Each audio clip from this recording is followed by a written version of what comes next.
ಶುಭಾಶಯಗಳು. ನಾನು ಈ ದಿನ ಕೆಳದಿ ಚೆನ್ನಮ್ಮನ ಏಕಪಾತ್ರಾಭಿನಯವನ್ನು ನಿಮ್ಮ ಮುಂದೆ ಪ್ರದರ್ಶಿಸಲಿದ್ದೇನೆ.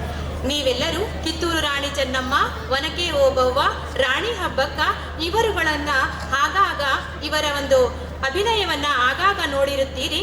ನಾನು ಈ ದಿನ ಕೆಳದಿಯನ್ನಾಳಿದಂತಹ ಚೆನ್ನಮ್ಮನ ಪಾತ್ರವನ್ನು ನಿಮ್ಮ ಮುಂದೆ ಅಭಿನಯಿಸಲಿದ್ದೇನೆ. ಈ ಒಂದು ಕಿರು ನಾಟಕದಲ್ಲಿ ಬರುವ ಪಾತ್ರಧಾರಿಗಳು ಕೆಳದಿ ಚೆನ್ನಮ್ಮ, ಅಪ್ಪಾಜಿಯವರು, ತಿಮ್ಮಣ್ಣ ನಾಯಕರು, ಕೃಷ್ಣಪ್ಪಯ್ಯನವರು. ಏನು ತಿಮ್ಮಣ್ಣ ನಾಯಕರೇ, ರಾಜಾರಾಮರಿಗೆ ಆಶ್ರಯ ನೀಡುವ ವಿಚಾರದಲ್ಲಿ ತಮ್ಮ ಅಭಿಪ್ರಾಯವೇನು? ತಾಯಿ, ಹಿಂದೆ ನೆನಪು ಮಾಡಿಕೊಳ್ಳಿ, ಶಿವಾಜಿ ಮಹಾರಾಜರು ನಮ್ಮ ವ್ಯಾಪಾರ ಕೇಂದ್ರಗಳಾದ ಗೋಕರ್ಣ, ಕುಂದಾಪುರ ಇವುಗಳ ಮೇಲೆ ಆಕ್ರಮಣ ಮಾಡಿ ನಮಗೆ ಸೇರಬೇಕಾಗಿದ್ದ ತೆರಿಗೆ ಹಣವನ್ನು ಕಿತ್ತುಕೊಂಡು ಹೋಗಿದ್ದಾರೆ. ಹೌದು ಹೌದು. ಕೃಷ್ಣಪ್ಪಯ್ಯನವರೇ, ಈ ವಿಚಾರದಲ್ಲಿ ತಮ್ಮ ನಿಲುವೇನು? ತಾಯಿ, ರಾಜಾರಾಮರಿಗೆ ಆಶ್ರಯ ನೀಡುವ ವಿಚಾರದಲ್ಲಿ ಇನ್ನೊಂದು ಬಾರಿ ಯೋಚಿಸಬೇಕು. ಏಕೆಂದರೆ ಔರಂಗಜೇಬರು ನಮ್ಮ ಮೇಲೆ ದಾಳಿ ಮಾಡಬಹುದು.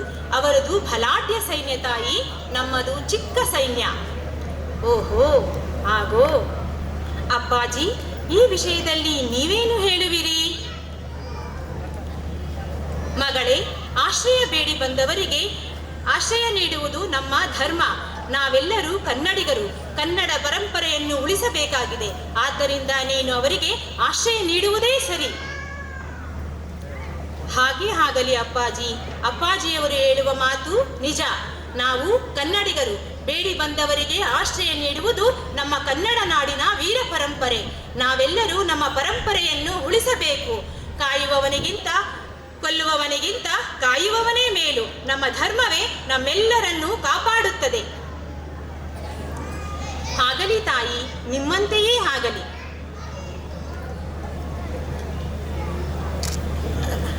ಮಹಾರಾಣಿಯವರಿಗೆ ಜಯವಾಗಲಿ, ಮಹಾರಾಣಿಯವರಿಗೆ ಜಯವಾಗಲಿ. ಕೃಷ್ಣಪ್ಪಯ್ಯನವರೇ, ಏನು ಬಂದ ಸಮಾಚಾರ? ತಾಯಿ, ನೀವು ರಾಜಾರಾಮರಿಗೆ ಆಶ್ರಯ ನೀಡುವ ವಿಚಾರ ಔರಂಗಜೇಬನಿಗೆ ತಿಳಿದಿದೆ. ಅವರು ನಮ್ಮ ಮೇಲೆ ಯುದ್ಧಕ್ಕೆ ಬರುತ್ತಿದ್ದಾರೆ. ನಾವು ರಾಜಾರಾಮರನ್ನು ಅವರಿಗೆ ಒಪ್ಪಿಸಬೇಕಂತೆ. ಇಲ್ಲವಾದರೆ ಅವರು ನಮ್ಮ ಮೇಲೆ ಯುದ್ಧ ಮಾಡುವರಂತೆ.